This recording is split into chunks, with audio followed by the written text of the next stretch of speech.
Purple Daily is daily Vikings entertainment. We just want the Vikings to win a Super Bowl before we die. I will ride with this group. Seriously, man. Please. And away we go. Yes, and welcome to Purple Daily, Old Macadac at the Gaylord property, whatever this is called, in Washington, D.C. for the Podcast Movement Convention. I think this is the 8th annual Podcast Movement Convention. Yeah. So I'm down here to soak up some industry knowledge for us to continue growing Score North and Purple Daily while Judd grinds away at Vikings training camp. And for you, ride the Jaden Daniels excitement train. Named the starting quarterback for sure for the Commanders today. So Yeah, you are in a town where the rookie quarterback not only healthy but thriving and will start the season. Yeah, Commanders' excitement is palpable down here. They do love their Commanders. I will say that. I feel like there's a little bit of a distant relationship. Like they want to love the Commanders, but they haven't really been given a reason in 30 years. But it's a great football town. Like most towns, baseball, afterthought. Football, big. Yeah, it's an abusive football relationship between Daniel Commanders Snyder and was a fans. joke. I mean, the Vikings have no ownership problems compared to what Daniel Snyder did to the now Commanders. Yeah. So I'm literally just like, I just hopped off a plane. You've been at Vikings camp all day. You were asking Kevin O'Connell questions. There's the Brian Flores Tua stuff has taken on a life of its own. He's going to talk tomorrow. So we're going to get into Judd's camp notes here. But first, let's talk about Padres. We had a great, fun Purple Daily Unplugged event there last week, and you have a new beer that you are enjoying for the 2024 football season. Show and tell time, too, because it's not just a new beer. It's a delicious beer. And look at that can.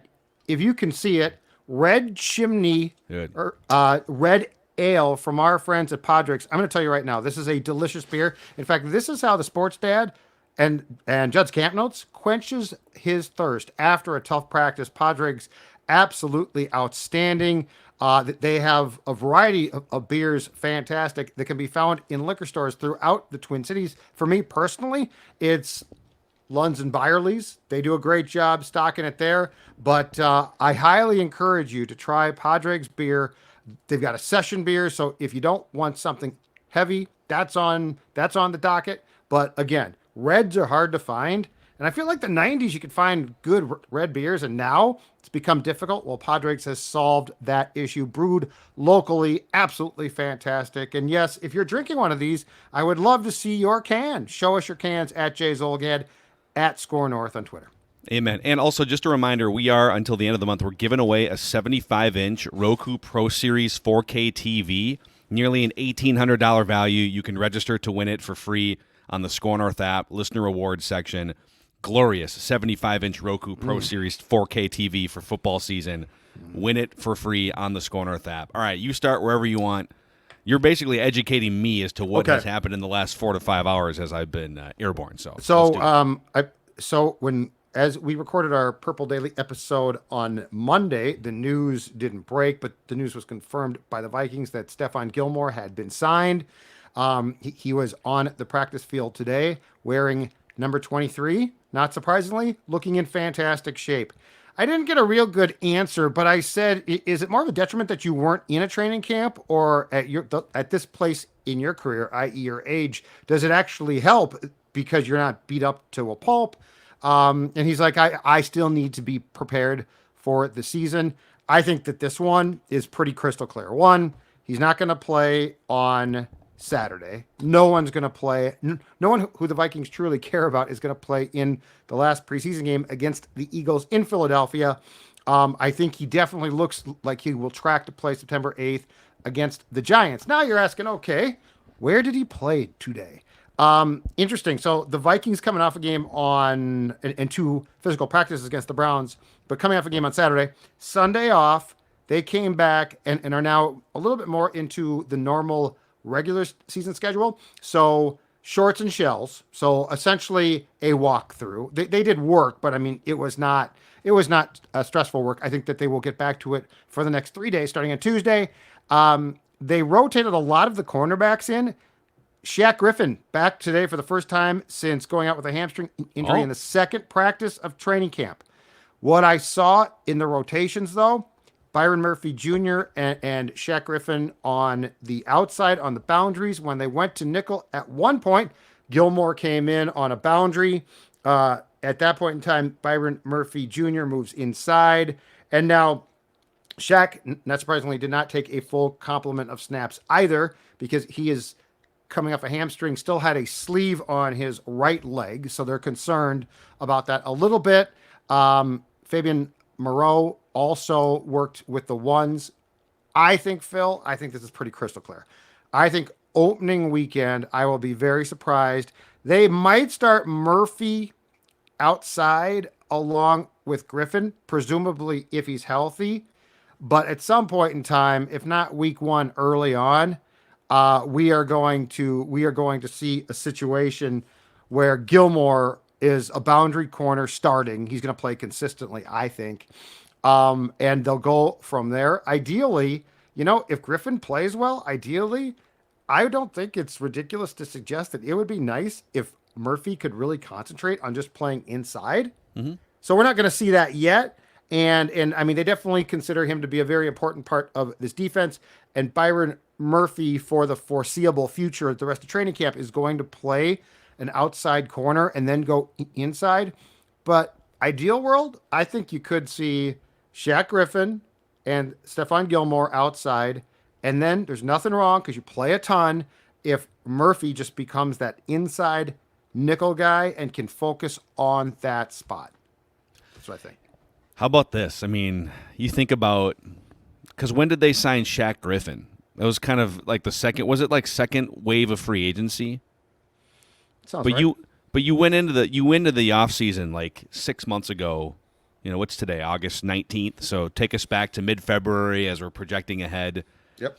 And almost all of the plans you had initially set, and even go back like a year, 2 years ago. I mean, your plan 2 years ago included a future with Andrew Booth Jr., and then Mekhi Blackman gets drafted in the third round. Caleb Evans was starting at one point. Mm-hmm. And so you had this room full of young cornerbacks who were going to sort it out, and Byron Murphy Jr. a year ago was like the veteran at age 25. And now Byron Murphy Jr. is by several years the youngest guy in that starting nickel formation, and you're just kind of short term. I don't feel terrible about the cornerback situation. Long term, obviously, they still have a bunch of questions because all three of those guys. I think Byron Murphy technically is under contract, but you can get out from it if you don't think there's value. So it's very possible that the three guys that are starting for you at that position in the nickel week one are not even on the team a year from now. Yes. But again, in the short term, you feel a lot better about that cornerback position than you did a few weeks ago. Yeah, I mean, before the Stephon Gilmore news broke, I really had my doubts. So Shaq Griffin signed on March 19th. So actually the second wave, but barely the second wave.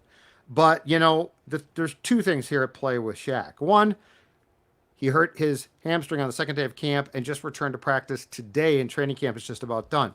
The second thing is he played for two teams last year, so he's no sure thing. Like he can get hurt. He could be.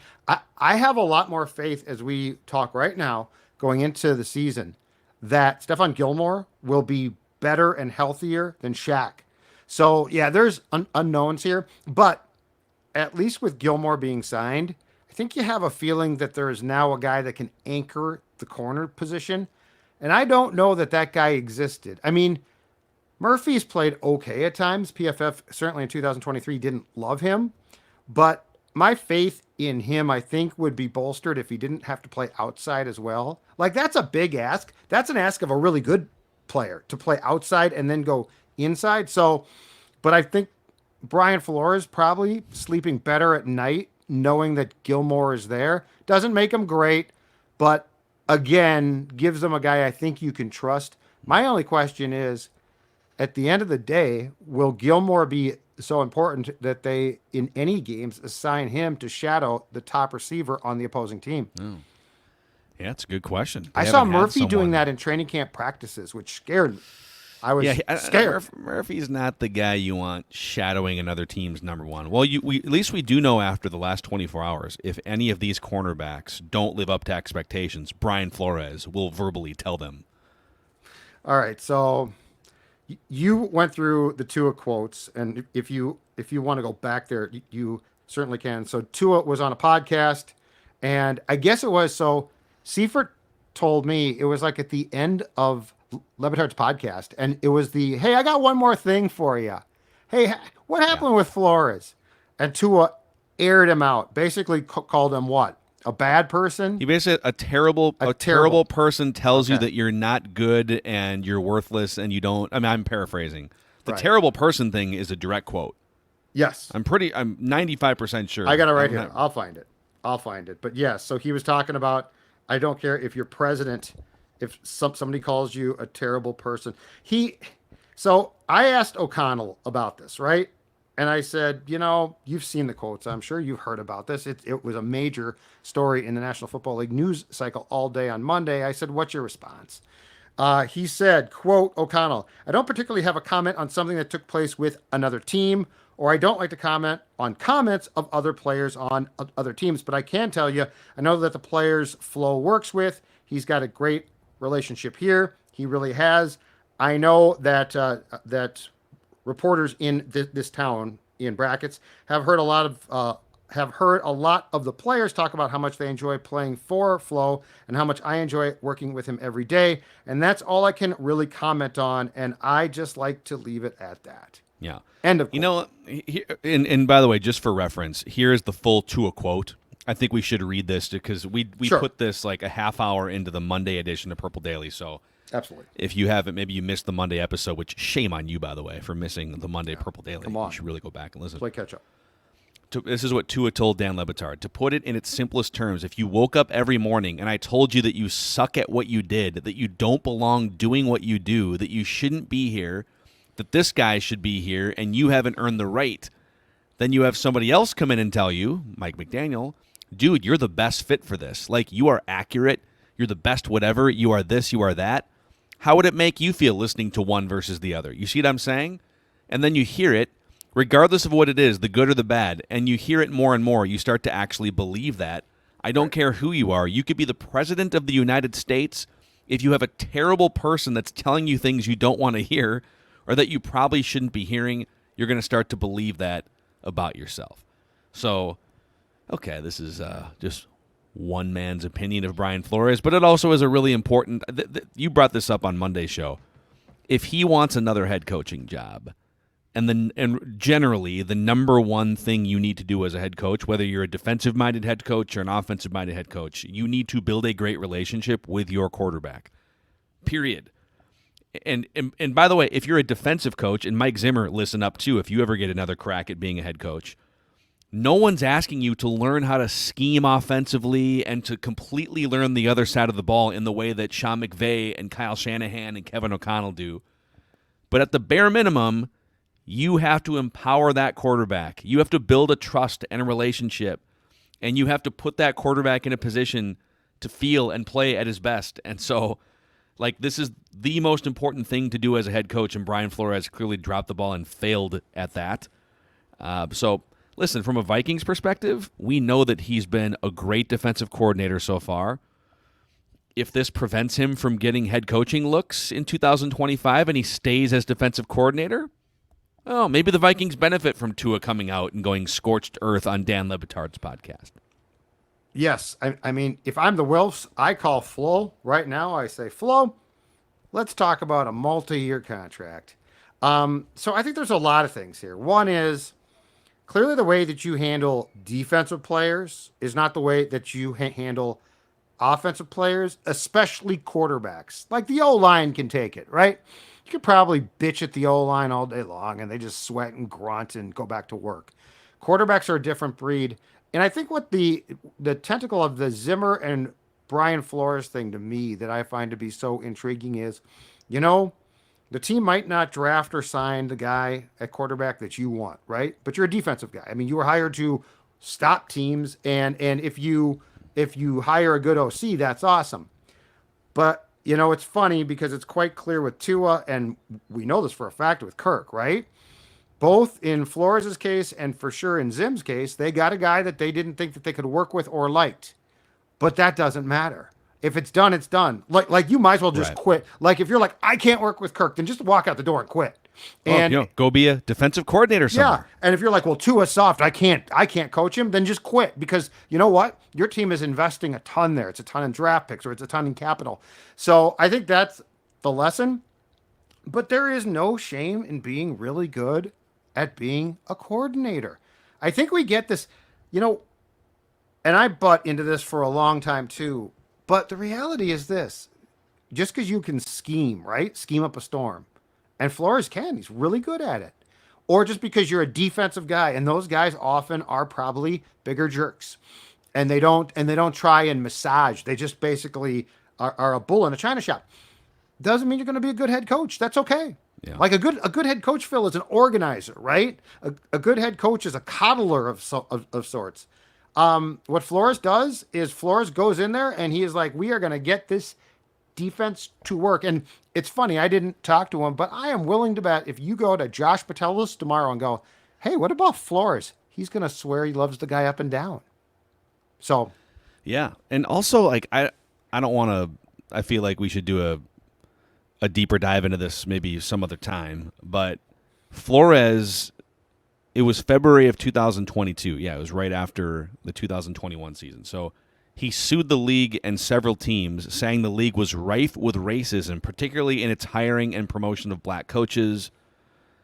I guess I'd have to dig deeper to see did he accuse the Dolphins and the league of racism when firing him from that job? And I thought it was when he didn't get. I thought it was when he didn't then get a job after that as well. Okay. There was something with. Oh, okay, off the top of my head, there was something with the Patriots and Belichick called him, and it got very hanky. But Yeah. But at the end of the day, Here. perhaps it's a situation where he's considered a really, really good DC. Right. And here, this is from ESPN.com. So in February 2022, Flores sued the league and several teams, saying the league was rife with racism, particularly in its hiring and promotion of black coaches. The ruling in March, Caproni wrote that descriptions by the coaches of their experiences of racial discrimination in a league with a long history of systematic discrimination toward black players, coaches, and managers is extremely troubling. Although the clear majority of professional football players are black, only a tiny percentage of coaches are black. She said it was difficult to understand how there was only one black head coach at the time Flores filed his lawsuit in a league of 32 teams with largely black players. Just real quick on this. All of those things are true. Right. And it sounds like the Dolphins had pretty good reason for souring on Brian Flores as a head coach if this was his relationship with their franchise quarterback. Right. But then the fact, yeah. And look, I am not going to sit here for 1 second and say racism in the NFL, never. I mean, Brian Flores has a point. But we have seen plenty of guys, white guys as well, right, who become head coaches, and a couple of years in, we say, guy was a good coordinator. Yeah. So, Yeah. So, You're right. well, he's speaking tomorrow, Brian Flores, and I'm sure he will be asked these questions. and we can I'm see what guessing his he won't response is. say much. I don't think he probably sees a win in that. What if he doubles down and just That's says, what- I "Yeah, was kidding with someone about that. I remain steadfast in my criticism of Tua, and credit to Mike McDaniel for propping up this worthless backup caliber quarterback soft and as getting him to Charmin. throw." Soft as Charmin. Tua was soft as Charmin. You give Kevin O'Connell or any failed NFL quarterback two of the fastest receivers in the NFL, two of the fastest running backs, and you see what those guys do behind center. Yeah, I double down on my criticism. But I bet the guys on his, I bet a lot of the guys on defense here love him. I guess the one question that you could ask, and I mean, he might not have patience with some, not all, young players. I guess the question that you could ask is, Booth washed out here. Now, I contended he was not great in year one. I think Scene is as good as gone. Is Flores' system too much for them, or does he not have the patience? But the flip side in defense of Brian is Ivan Pace stepped in and wore the green dot as a undrafted free agent rookie. We're 100%. seeing undrafted guys. So it's complex. My guess is the only time Brian Flores will talk about this will not be publicly. It will be if he's up for a job in the future and a team asks him. I would guess that he's going to shut it down tomorrow, and I wish he wouldn't, but I really can't blame him for doing it. Yeah, so it'll be appointment viewing. It's pretty rare that like the third week of training camp, the defensive coordinator press conference is must watch, but that's going to be the case. It'll be interesting Tomorrow. Hey, by the way, I'm just digging through trying to unpack in this hotel room here, and look what I found. A little bag of AG1 travel pack here. So AG1 has been a staple for me going back 7 or 8 years. It's nutritional insurance. So it's either one of these travel packs mixed with water. You shake it up, you drink it, or you get the little bin with the scooper, and you can do it that way, either in the morning or the afternoon. I've become kind of like a middle of the day jolt type of guy with my AG1. 97% of people in a research study felt more energy after 30 days of drinking AG1, and 91% of participants noticed they needed less coffee after 60 days of drinking AG1. AG1 is constantly searching for how to do things better. 52 iterations of this formula and counting as they look to perfect it as much as possible. So if you want to take ownership of your health, it starts with AG1. You can try AG1 and get a free 1-year supply of vitamin D3K2 and 5 free AG1 travel packs with your first purchase. Go to drinkag1.com/purpledaily. That's drinkag1.com/purpledaily to check it out. And hey, last week I was telling you guys all excitedly about my first trip to Park Dental, my new dentist. So as happens, you find a dentist that you love, which happened for me about 10 years ago in Minneapolis. Then my wife and I moved out of the state, went to Seattle. So we quit. So we came back so and he retired. No, he just quit. He said, if Mackey's not coming in, I'm done.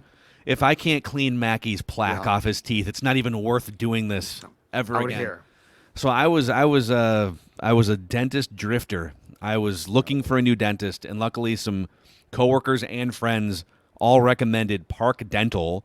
And so I went in last week. It was an amazing experience, and they even had a videographer sort of capturing my afternoon at Park Dental, and we've got some. I'm sure we have some cameras down your mouth. Embarrassing B-roll we can run on the YouTube channel here. But for over 50 years, Park Dental has been caring for and cleaning teeth in Minnesota and Western Wisconsin.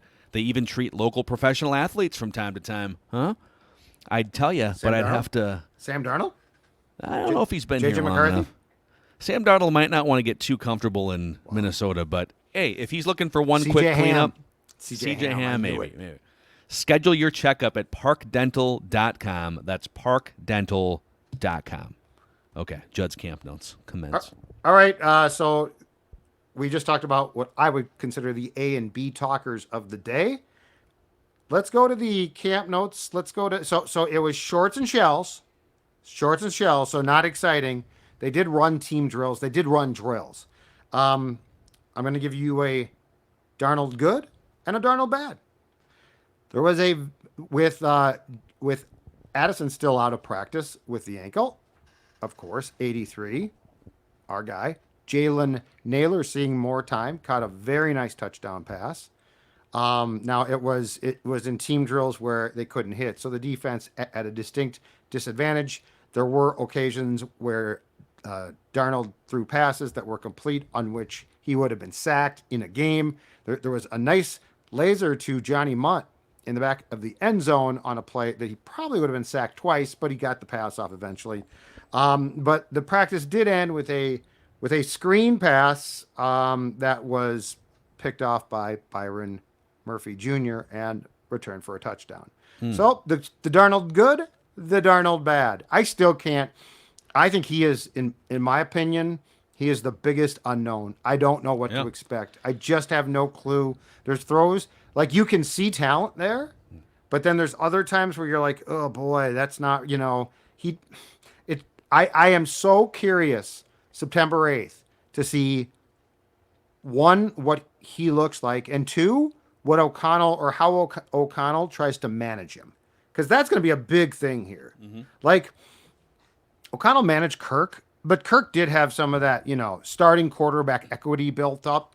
So, Kirk made calls at the line of scrimmage that Sam won't make. There was a piece, I think it was in The Athletic and the Star Tribune last week, about how Bradbury actually is taking on some of the calls that Kirk made, because there's the line calls, and Kirk's been around for 1,000 years, so he can make those as well. Darnold doesn't know them as well, and quite frankly, his plate is full. So like there is going to be some dispersing of duties, but I am just so curious to see how O'Connell tries to thread the proverbial needle that's going to be Darnold's playing time here. All right, stick with me on this take here. If you were to rank every quarterback in the NFL based on the variance in their potential play, meaning like the range of outcomes. Sure. So like Patrick Mahomes' range of outcomes is very narrow. Yep. He's going to be awesome. He might have one bad game. Yeah. But he's going to be he's going to play like a Hall of Famer. I hear you. Josh Allen, in terms of game to game, has a little bit bigger variance of what he could do. And then on the lower end, I mean, like an Alex Smith back in the day also had a low variance because he wasn't going to shipwreck a game for you. You kind of knew you're getting. Yep. I feel like from game to game, and even from like what he could do for the entire season, the array of possibilities is as wide as any starting quarterback in the league, because he could come out and just be a total disaster from week 1, and Nick Mullins is in week 4. And, his career has been solidified as a backup. Yep. He could also do the things we've been talking about for months, which is he could put up a Baker Mayfield, Geno Smith career rejuvenation season. From game to game, I could see him having a 300-yard game in which Justin Jefferson has 2 big touchdowns. I could also see him going 11 for 29 with 3 interceptions and 5 bad sacks or something, So, yeah, his floor and ceiling are essentially a skyscraper. Yes. It's a skyscraper. But this is where I'm curious, because the one guy that can potentially save Sam from Sam is O'Connell. Like, they're going to have to run more. O'Connell's play calling was important with Kirk. O'Connell did a lot of good with Kirk. Like that was not a, hey, Kirk, go get him and I'll just root you on. Like, O'Connell did a lot of, as I said back in the day, puppet stringing with Kirk. But this is even more sketchy, because to your point, like, Kirk had a variance, but it wasn't like this. And this it was pretty narrow, actually. Yeah, but I mean, compared to this one is absolutely huge. So, like, depending on the team that you're playing, some games might be tailored to Darnold and Jefferson's strength. Some games, if you can't take the top off, might not be. Like, there's just so many things here. And I contend that, as we talked about on Monday's show, this team, a lot of it, they're really good, they're really bad, they're okay, is going to be in Sam Darnold's hands. Yep. Yeah, they're, again, if it's a lot of it's health, but like if the roster stays intact for the most part, and Stephon Gilmore has a little gas in the tank, if you get like a really bad version of Darnold and now Nick Mullins is in play, and the schedule's tough, I do think a 5 or a 6 win season is feasible. But if you get even like competent play from Sam Darnold, I think 8 wins are in play. If you get high end play from Sam Darnold, I think 10 wins are in play. So that's based on his play, I guess, to validate your point, based on Sam Darnold's play, like if it's low end and now it's him and Mullins just kind of going back and forth, 5 or 6 wins. If it's high end, they could make the playoffs. They could win double-digit games and see what happens in a wild card game in January. What I'm curious about as well is it felt like after Kirk got hurt, right? Dobbs came in, and it was a great story, and he ran that Falcons game is a miracle. Like that is a miracle. I don't know if people get how difficult it is to basically come in with no practice and win a football game. It's wild.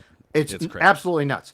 But it felt like eventually with Dobbs, for sure with Nick, Jaron Hall as well, that O'Connell just couldn't save it.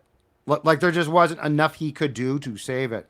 Well, he's had one entire spring and summer to work with Darnold, and 2 goes back to, well, Darnold was the 3rd pick. So, like, there should be more talent there than Dobbs, Mullins, certainly Jaron Hall. So, like, that's my question, is what can O'Connell do to save it? It doesn't have to be pretty, but like the Giants game, I was thinking about this watching practice. and it might be an ugly-ass game, okay? But is there any reason why, when it's Darnold against Daniel Jones, if the Vikings defense balls out, that you can't win that game 10-7? No. Well, Darnold and Daniel Jones. Let's talk about them for a second. Who's the more talented quarterback? I think it's Darnold. I do too. I think it's probably Darnold, and he was drafted high. Daniel Jones, I think, was, 6th overall to the Giants? Which was a stretch. I was going to say, and I think that was shocking. Darnold was not shocking. Darnold was potentially going to go number 1 overall. Correct. They're both, pretty athletic. They can both... Yeah, and I'm not defending either one of them. But, yes, if we're doing this, if we're really doing this, Darnold. Daniel Jones might win a foot race. So then it's like, okay, what about the weapons around them? Well, it's Malik Neighbors is who the Giants drafted, right? Nice to have Malik Neighbors, but it's good. Give me the Vikings weapons over the Giants weapons. Not that this is a great bar to clear, but is it that unrealistic that Sam Darnold should be considered a better starting quarterback than Daniel Jones pretty quickly into the 2024 season if those guys are, 3-4 games in? Yes. And if not, see how long you can stick around as a backup, I guess. Well, and for that game in particular, my question is this. Do I trust Jones more against the Flores defense or the Vikings and Darnold more against the Giants defense? Well, we don't really know much about what the Giants defense is going to be. We knew before with Wink Martindale, it was very blitz heavy and they were going to kind of like Brian Flores. It was just going to be two teams sending everyone for 3 hours. So, all right. There's the update in the daily How Sam Darnold Turns update, I guess. Yep. No Dalton Reisner again. I will continue to tell you, bang the drum, I think it's over. I mean, he's not practicing. It's too much. He's not practicing. He hasn't practiced for weeks now. He was moved to right guard. I'm guessing privately not thrilled. We've talked about that, right? So, I do not think he is in. I don't think he's in their plans, and I don't think he wants to be. I think he'd like to get as much of his upfront cash as he possibly can. Josh Metellus had a wrap on his right leg, which must have been something that he did in the joint practices against Cleveland. He looked absolutely fine, but he didn't practice. Probably just being safe there, and perhaps is the only man in the entire state who cares about the sudden disappearance of Dan Feeney. According to O'Connell, he got rolled up on in a practice, it sounds like. Did you ask Kevin about that today? I pulled him aside, actually. Oh, wow. As he walked off, because I didn't want to. The Flores question had to be asked, and that was essentially the last question. And so I just said, hey, what's up with Feeney? What's up with Mr. Feeney? And Feeney. And he said he got rolled up on. He'll do some stuff today, which was basically like stretching. He did not practice. But I also said, is he a guard now or a center? He said he's still both. But as far to go back to Reisner, just keep this in mind. There's a lot of interior options here that can be kept. So it's not like, if it's not Reisner, who is it? My question on your guy, Michael Juergens, is he played almost every snap at center against Cleveland. Had a bit of a rough day. I'm not sure he is ready to be considered a backup yet, but they definitely like him. But my Feeney question is, are we going to have him make the roster? The answer, I think, is yes, but then be the swing guy where if Bradbury gets hurt, he plays, or he could potentially play as a fill-in at the guard spots. Yeah. And last thing, again, no credible threat. I'm like an offensive line weatherman here. No credible threat that I can see. Ed Ingram played on Saturday, and I know it's certainly worthy of a discussion because you could argue he was the only starter who played, but I see no one challenging him. And again, all the first team reps today at right guard for Ed Ingram. So he's unchallenged, but clearly they have questions about him, or they feel like with the injuries to Dalton Reisner and Dan Feeney that they. I mean, is that part of it that they just, hey, Ed, sorry, man, but you even asked, or somebody did. No, you didn't. I guess it was Mark Craig or somebody who was down in Cleveland. Yeah, Mark. If Reisner was healthy, would Ingram still have played? Is it a depth problem? And Kevin O'Connell said, yes, we wanted to take a look at him. Yeah. So they're year 3. He's still playing huge chunks of preseason games when the other starters aren't. but there's really no legitimate push or competition to take his job early in the season. And by the way, Blake Brandel, we don't know what he's going to look like as a starting guard at left.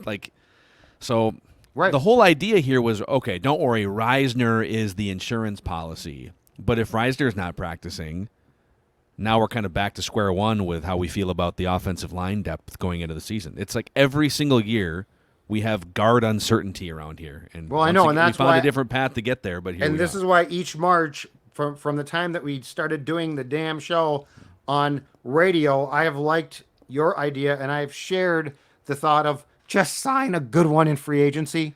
Yeah, but it's like you're what are you 7th or 8th in cap space going into next March, and there's cornerbacks, there's defensive tackles, so there's these other premium positions that you could spend your money on. Ideally, you don't need to drop $15 or $18 million a year on a free agent guard because you find one in the 5th round, but it's like they can't. Well, but the one thing I will say about that is I feel like this, okay? In 2006, when Childress got the job, among the guys that they signed in free agency with a ton of cap space immediately was Steve Hutchinson to play left guard. If you remember, the right guard was a guy by the name of Anthony Herrera, who was serviceable, but Hutch's presence on the interior with Burke, who was very good, just lifted that entire line up.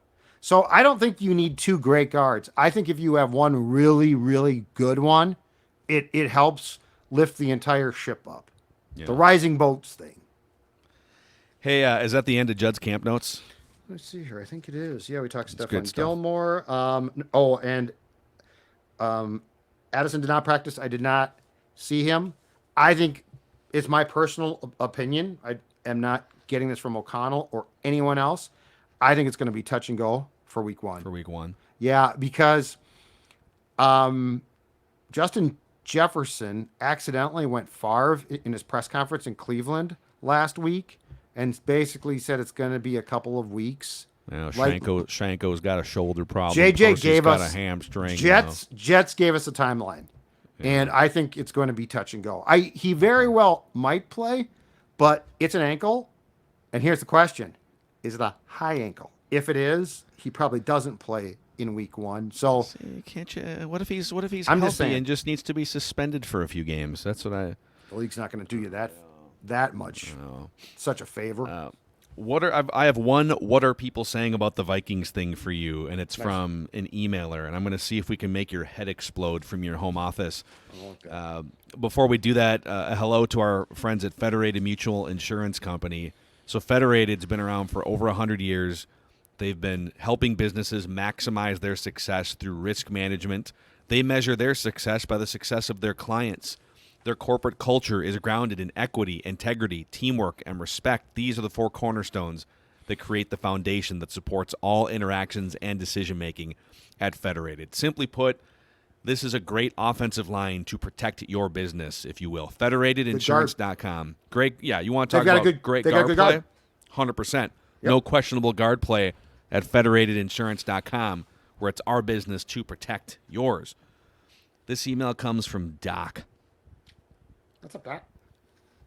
And he says, the first thing Raheem Morris said, coach of the Falcons, was that Kirk was the reason for Justin Simmons and Matthew Judon joining the Falcons. Based on Monday's show, Purple Daily, the only thing the Vikings team needs right now is a guy like Kirk Cousins to put this team over the top. Certainty at quarterback. Oh, that's good. And now that he's gone, you don't want to tank anymore, and any team can turn it around in a year if they just are projected to win 6 games. You don't have to be in the Super Bowl window anymore. You should never tank. Always go for it. Laugh out loud. Contradictory to what you said when Kirk was here. You have reversed all your ideas and became homers once Kirk left. Do you think this team is a Kirk Cousins away, ironically, from Super Bowl contention? Obviously, I do not. I think can Kirk make you a winning team? Absolutely. But when it's winning time, can Kirk win? I think we've seen the answer to that question only once. Okay, I wasn't gonna broach this, but since the door has been opened by our friend Doc, I'll do it. Have you heard about the controversy now that is surrounding the Falcons QB situation? Yes, so they're not playing Penix in either of the last two preseason games. Yes, they've decided because they're trying to protect him from getting hurt because Kirk might not be ready for week 1. Is that? Yeah, it's the best case scenario. The worst case is that Arthur Blank might be saying we're going to start the kid. Dude, could you? I don't think it's going to happen, but I do think he's not going to play. I think there's a very good chance he does not play in week 1. And here's my question: if Michael Penix starts and balls out, what do? Hot shot. Could you imagine? Oh, I'm just saying, gosh. Doc, you might have just praised a backup quarterback, the highest paid ever. Good for him. Some people, it's all about the cash, but I'm just telling you, something weird is going on down there. And it makes sense to appease Kirk that Raheem would say that. Oh man, all these veterans are coming because of Kirk. Something's going on. But if that happens and he gets benched for Michael Penix, and by the way, I sort of hinted at this back when, so Penix comes in, he's this bright personality, this leader, this rah-rah guy, and Kirk's going to be kind of off to the side, rehabbing. Yeah. What if the team falls in love with this dude? What do you do even in Kirk's first year under contract? Correct. But if he gets benched, it's just going to be yet another hypothetical championship that if he hadn't gotten screwed by the organization, right? Would have been his 4th Super Bowl championship. But I'm just saying, Doc. Interesting. Doc, I think that his head coach is saying that to appease Kirk because behind the scenes, there's a storm coming. There's a storm brewing Flowery in Atlanta. Branch. It's a storm brewing. Doc, there's a storm coming. Get to the basement. So, Doc, thanks for your email. Appreciate you listening to Purple Daily every single week. All right, he's the sports dad. Judd's camp notes. Another week of training camp. Their final preseason game. So, and then next week after the Eagles game, we're kind of just, training camp is over and we're just back to it's 2 weeks until the regular season starts and we're cutting players and we're settling in. So it's going to be here before we know it. Actual regular season football, Judd. Very exciting. Yep. But yeah, we're going to have the cuts late this month. Don't forget, they now go from 90 to 53 in one swoop. So there's a ton of action. And there will be some big question marks there, I think. There will be some interesting possible cuts. And I'm curious if the Vikings look around the league for a third QB that they like more than Jaron Hall, who gets cut. Just throwing it out there. Hypothetical. Are we getting a 4.0 53 man this week? I'm trying to decide if I want to do it this week or after the Philadelphia game because I'd like to see the bottom guys. How long do we get between the Philly game and the cuts, though? Well, hold on a second. Because I feel like we need a 4.0 before I got my big calendar here. Before they jump. I got the calendar right here. So the Philly game is on the 24th. The cuts, I believe, are on the 29th or so. So we would have a few days. I can do one, but then that would have to be followed up quickly by a 5.0 because what happens against Philadelphia on the bottom of the roster will dictate my thinking. Like maybe we do it for Sunday because we'll do a Sunday recap episode. Maybe we just devote. Okay. Could he Judd's camp notes? Oh, he can do that. Yeah. I'm going to speak to him in the third person. Yep. Well, we're going to be at the fair Saturday, right? And then, which, by the way, you can stop by and hang out with us. We're going to be live on the big park stage, kind of by the bridge area. I didn't even know the streets, but it's like the Carousel Park stage. Carousel Park, yeah. And you'll see us at 10 o'clock a.m. on Saturday, August 24th, hanging out, a live Purple Daily, interacting with the audience, just having a jolly good time at the Minnesota State Fair. So and then let's do it on Sunday. Okay. 4.0 Sunday. Okay, cool. I like it. Cool. All right. Signing off from a hotel in Washington, D.C. It's dark, then Commander's it's light, country. then Dude, it's dark. like it's not even dark in here. I don't know what it's just bizarre lighting. I don't know. Random. My wife and I are watching. Right now. I feel like I'm at like a DC speakeasy or that's what I'm saying. something. But I told you, my wife and I are rewatching Scandal, which was an ABC show from like 10 years ago, where it's all the inner work. Look how dark it is. It's ridiculous. I know. Now it's like, it's incredible. It's like all the inner workings of the DC underground. I feel like I'm in the middle of it. They're going to get you. Crazy. Yes. They're going to get you. He's Judd, the sports dad. I'm Phil. This is Purple Daily. We just want the Vikings to win a Super Bowl before we die.